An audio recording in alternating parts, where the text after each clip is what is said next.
kita sendiri seharusnya juga punya yang namanya personal enterprise plan. Jadi bagaimana kita membuat suatu perencanaan tentang pengembangan diri kita, pengembangan karir kita, mencari tahu apa yang kita mau, dan memastikan apa uniqueness kita dibandingkan dengan yang lain.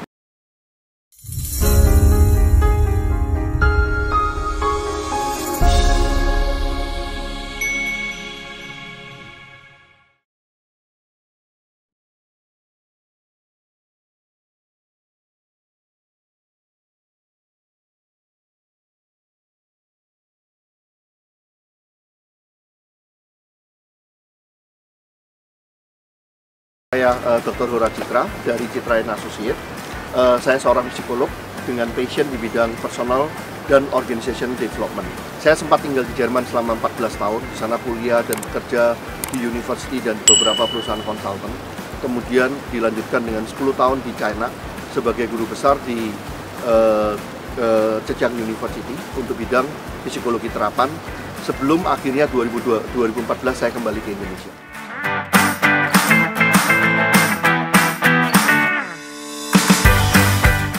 Personal development adalah suatu tema pengembangan diri yang boleh dibilang belong to the modern life ya, di zaman sekarang ini, di mana personal development itu mencakup bukan hanya masalah karir, tapi pengembangan diri secara keseluruhan. Rekan saya, Profesor Bob Aubrey, orang Amerika yang tinggal di Perancis, memperkenalkan konsep personal development ini sekitar 30 tahun yang lalu dengan sukses di Prancis, kemudian juga diperkenalkan di China, yang intinya adalah pengembangan diri itu lebih daripada hanya aktualisasi diri, tetapi bagaimana kita berkembang bersama dengan lingkungan kita dan memakai tools-tools yang tersedia untuk mengoptimalkan pengembangan diri dan pengembangan karir kita. Core daripada konsep pengembangan diri adalah sebuah konsep yang kita sebut dengan PEP, Personal Enterprise Plan. Mungkin kalau kita bayangkan itu mirip dengan kalau dalam sebuah perusahaan ada yang namanya business plan. Kita sendiri seharusnya juga punya yang namanya Personal Enterprise Plan. Jadi bagaimana kita membuat suatu perencanaan tentang pengembangan diri kita, pengembangan karir kita, mencari tahu apa yang kita mau, dan memastikan apa uniqueness kita dibandingkan dengan yang lain. Dalam PEP ini kita mengharapkan bahwa kita bisa belajar untuk lebih mengenal diri sendiri, mengenal aspirasi kita, kemudian juga lebih terbuka terhadap diri kita sendiri, yang ujung-ujungnya nantinya mengerti apa yang menjadi uniqueness kita di dalam dunia kerja dan di dalam kehidupan kita. Akhirnya bagaimana kita bisa memanfaatkan tools-tools yang ada untuk pengembangan diri kita.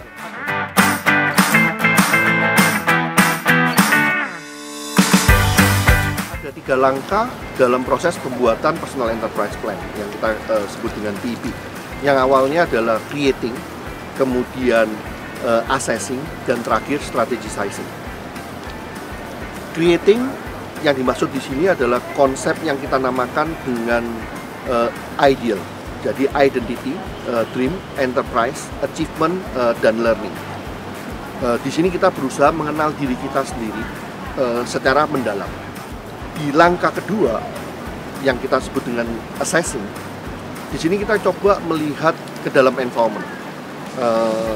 Konsepnya kita sebut SCORE, strength, concern, opportunity, risk, dan evaluation.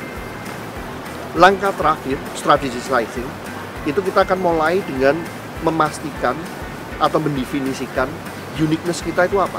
Kita sebut dengan value positioning.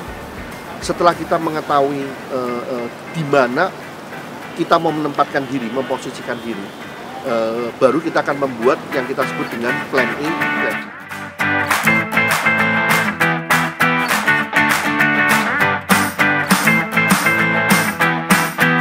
Kita akan awalin proses pembuatan PEP ini dengan membuat identity statement. Identity itu menunjukkan starting point kita. Dan harusnya kalau kita nanti bicara yang lainnya, semuanya itu ada hubungan dengan dari mana kita bermula. Ada orang-orang tertentu yang relatif gampang untuk bercerita siapa saya. Identitasnya jelas. ada orang-orang tipe tertentu yang buat dia itu sebenarnya siapa saya, pertanyaan ini suatu pertanyaan yang cukup sulit.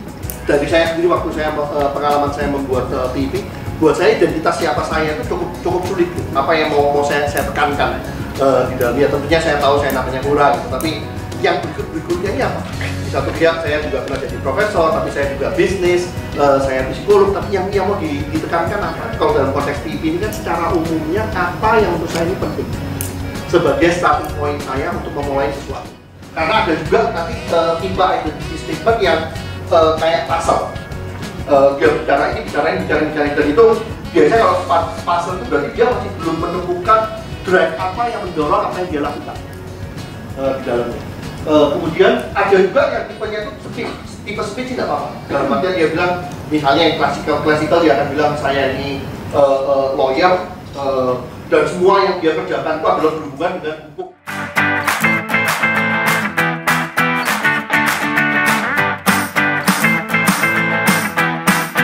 Dari identity, kita mencoba lebih mengenal atau lebih tahu tentang impian kita, tentang dream kita. Dan idealnya dream itu adalah, kalau kita bilang dream statement adalah sesuatu yang mungkin seumur hidup itu kita tidak akan benar-benar mencapainya. Kita akan semakin dekat, akan semakin jelas, tapi dream itu kan kalau udah dapat ya berarti bukan dream dong. Atau mungkin dreamnya nanti akan muncul lagi. Di sini kalau kita bilang dalam konsepnya dalam TV adalah suatu kejelasan yang istilahnya who do you aspire to. Jadi dalam diri kita maunya diaspirasi sebagai apa sih? Apa yang ingin kita capai ya? Kalau kita bayangkan berapa tahun ke depan, kira-kira maunya jadi apa?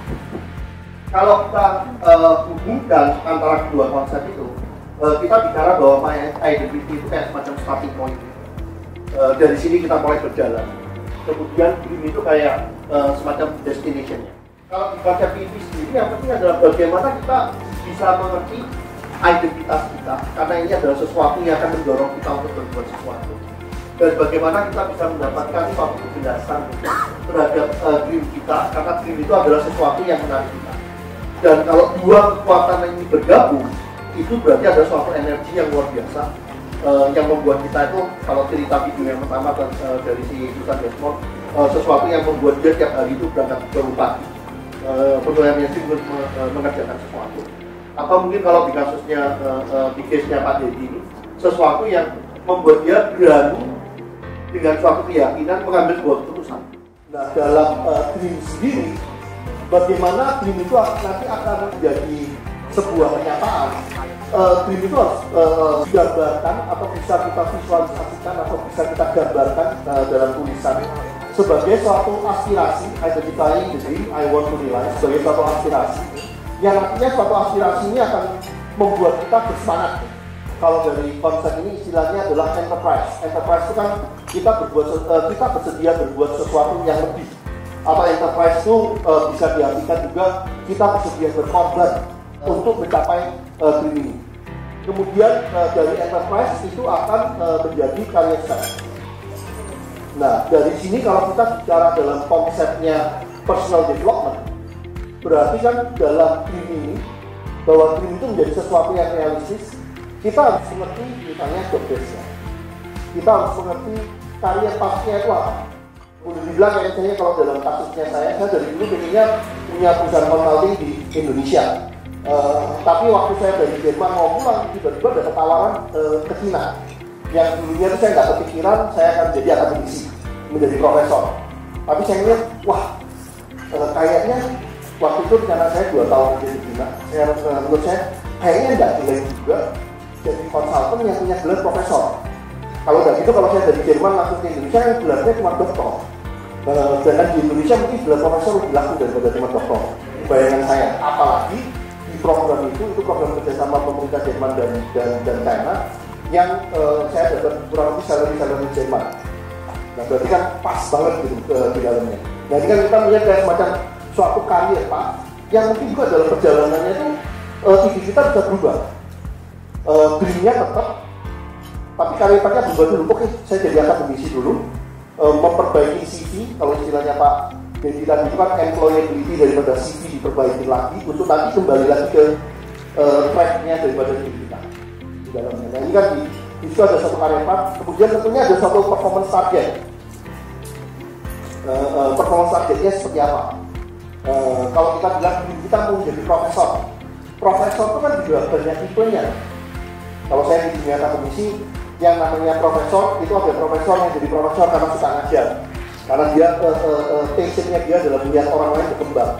Ada orang yang jadi profesor karena dia suka penelitian, intellectual discussion.